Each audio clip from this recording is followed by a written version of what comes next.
Hey everybody, it's Lon.TV, and we're taking a look today at a new DJI product. This is not a drone or a video camera or a gimbal, but rather a microphone system for smartphones, for cameras, and computers. This is called the DJI Mic. It's got a lot of different use cases, and it is a rather interesting product. So we're going to be taking a closer look at what this is all about in just a second, but I do want to let you know, in the interest of full disclosure, that I paid for this with my own funds. All the opinions you're about to hear are my own. No one is paying for this review, nor has anyone reviewed or approved what you're about to see before it was uploaded. So let's get into it now and see what this microphone system is all about. Now, the price point on this is about $330. This reminds me a lot of a pair of AirPods in that the case that they come in also charges the components. And this product has three components. You have two transmitters that have built-in microphones, and these can be clipped onto clothing. They also have a little magnet here that allows you to attach it to clothes without using the clip, and I'll show you that when we do an audio test in a few minutes. So you've got two of these in the box. You also have a receiving unit here, and this receiving unit will connect up with a camera, with a smartphone, or a computer. And there are some adapters they include to make those connections happen. So you have here a lightning adapter for iPhones, and you also have a USB Type-C adapter for computers and smartphones that have a USB-C connector. And if your phone supports an audio input device, this will show up like any other microphone. Now, additionally, you have a 3.5 millimeter output here. This is a TRS output. They give you the cable here in the box. And then you can connect this up to your camera's microphone input. Mine's got one right over here that I'm going to plug into in a little bit. You could also hook this up to a GoPro if you have the Media Mod on board, which has one of those mic inputs as well. Now, when you are using one of the mobile phone adapters, the mic out here doesn't work, but the headphone adapter will. And it's got a lot of functionality here for getting it connected to a whole bunch of different stuff. Now, these all have internal batteries that are not replaceable, and you can get about 5 hours of usage out of these before you have to charge them again, and they can charge inside of the charging case here. You can also plug them into USB Type-C directly and provide power to them that way. But if you are going to be using these things wirelessly, you've got about 5 hours, and then you've got to wait a little bit as they charge back up in the case. And it's going to take about an hour or so to get back to full charge. So it would have been nice to have a replaceable battery on these so you'd have a little bit more flexibility. Now, one of the neat things about this is that these units will record in addition to streaming back to the receiver, and the recordings are stored on the unit itself.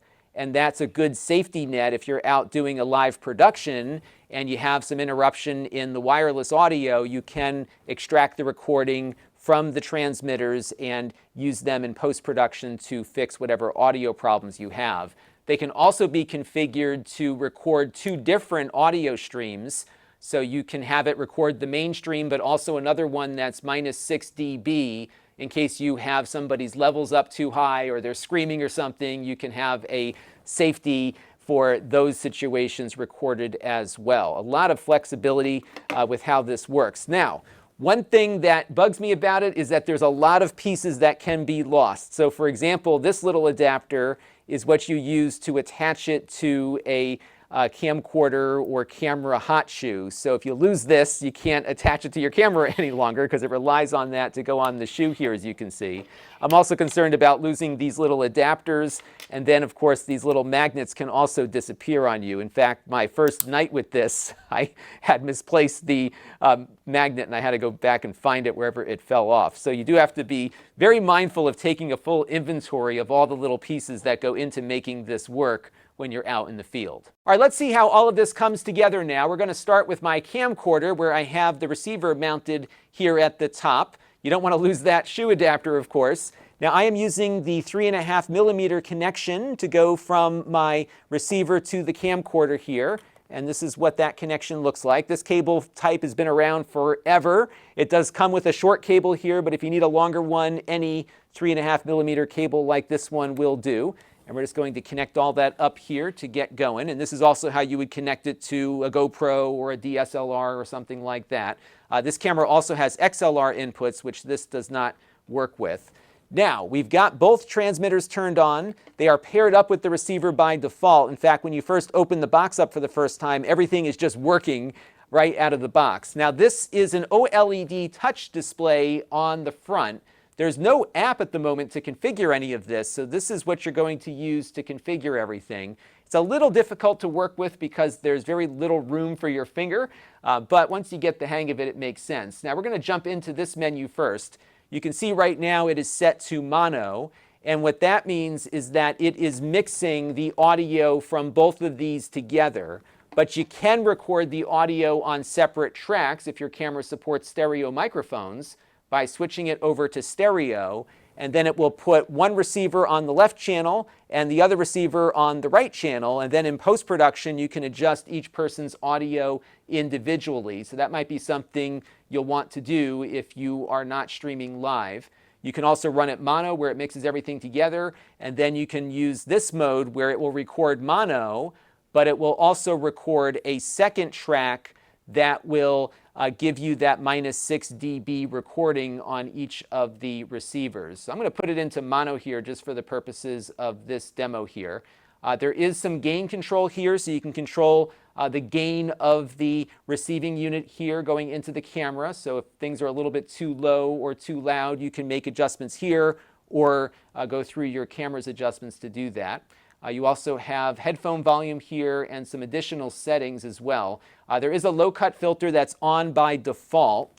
And when we get into the microphones, we'll talk about the audio range a little bit more and what this low-cut filter will do. And then you can link up a new device if you have to get a replacement, and you've got some other basic controls over here.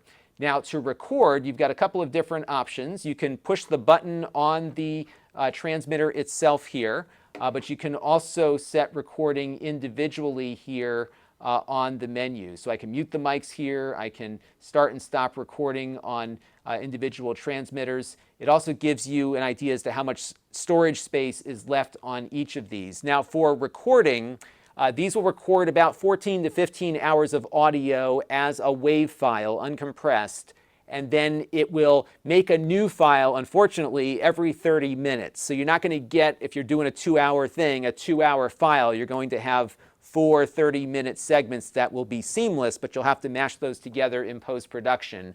What it will do is that when it gets to a full memory state, it will erase the earliest 30-minute or less audio file that's on there. So it kind of runs like a looping recording, so you don't have to manage any of it.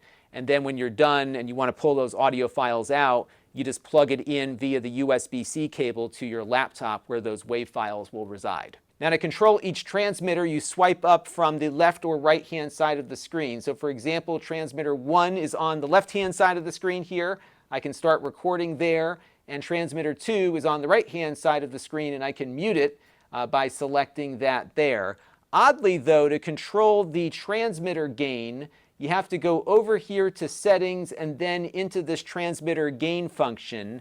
This would be something I would like to see as a scrollable option off of that bottom swipe, because you would think that putting the transmitter gain in here would make a lot more sense than burying it somewhere in the settings, but that's something they could probably fix in a future firmware update. So we're going to switch gears now and record the rest of the video using the DJI microphone. Now, I normally work with a Sennheiser AVX wireless system paired up with a Sennheiser cardioid lavalier mic. This is about 4 times the cost of what you would pay for the DJI system, and there is definitely an audio quality difference, as you can hear. I did not do any processing of this audio as it's going into my system. This is exactly what comes out of it. So as you can hear, it is a bit bassier, maybe a little more muffled, not as clear as what you would get out of something more expensive. But it is better than the microphones built into most smartphones and camcorders. And there's 2 of these in the box, so you can do an interview with somebody and get, I think, decent quality isolated audio, but certainly not up to pro-level standards. Now, the microphone at the top here is an omnidirectional microphone, which means it picks up everything that it hears, not only the person talking, but everything else around it as well. And that means it's going to not do so well in noisy environments. So if you're out at a trade show or some big convention or something, it's going to really have a hard time pulling you out of that. There's no fancy noise reduction or any kind of AI going on here. It is just going to pick up whatever it picks up and shoot it out the wire through its radio. I did take it outside a little while ago, hooked up to my iPhone, and you can get a feel for what it sounds like in a more natural environment than my basement studio. Have a listen. So I thought I would take it outside and show you what it sounds like, or let you listen to what it sounds like with some natural sound going on. So it's kind of a windy day here.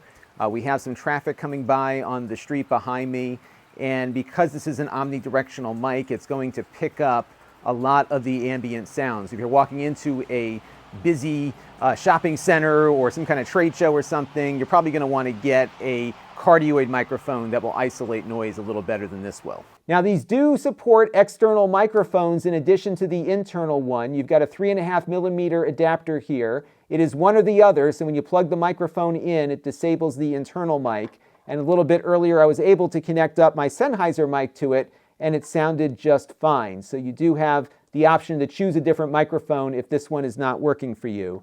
They also give you a windscreen in the box here for each of the microphones. There are two of them, a couple of dead cats here that you can attach to cut down on the wind noise when you're out and about. Now, these are designed to be clipped to the person speaking. If you plan on using it as a handheld mic, you will get some handling noise as you're touching it. So get them clipped onto people and attach an external mic if you need to pass something back and forth.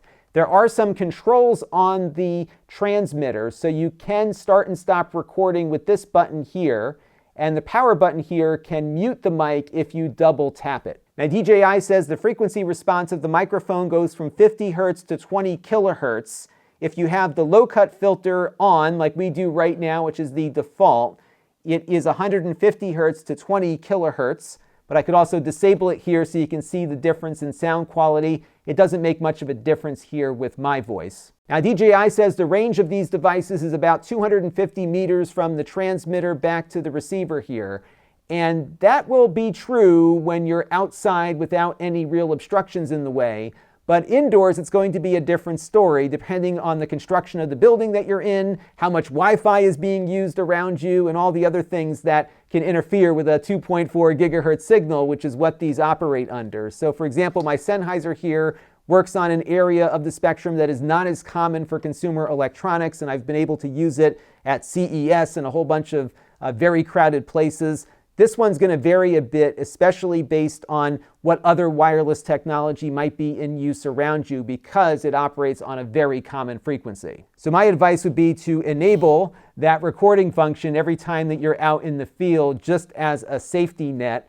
And that's something that professionals do in their productions as well. And if everything came out great, no problem. But if it didn't, you've got a recording that you can use as a backup. Now, my home, I was able to walk throughout most of my house and had no problems with it. But again, your mileage will vary. So overall, I found this to be a very simple way to get external audio into your phone, computer, or camera.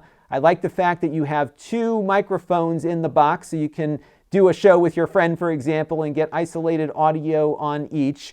They even have the magnets here that will attach to your clothing, act as a little stand for this as well, so you can even set it up in the middle of a table or something for a round table discussion. I wish the microphone quality was a little bit better, but its ease of use and lack of complexity, I think, is going to be very useful for people looking to up their audio game without spending a ton of money just yet on pro-level audio gear. This is certainly, I think, accomplishing what DJI has set out to do. Now, I know there are other products like this in this space that I have not yet reviewed, so I might try to get to some of those in the future if you're interested in this topic. That is going to do it for this look at the DJI Mic, and until next time, this is Lon.TV. Thanks for watching.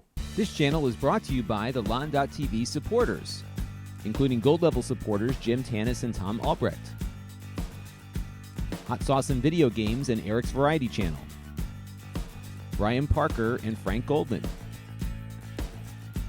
Amda Brown and Matt Zagaya, and Chris Allegretta. If you want to help the channel, you can by contributing as little as $1 a month.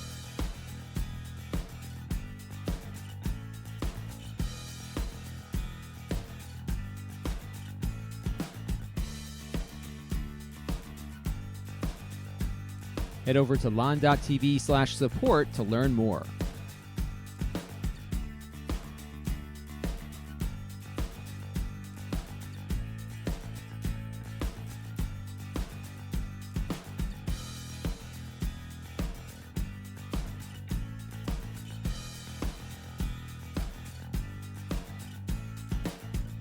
And don't forget to subscribe. Visit Lon.TV/s.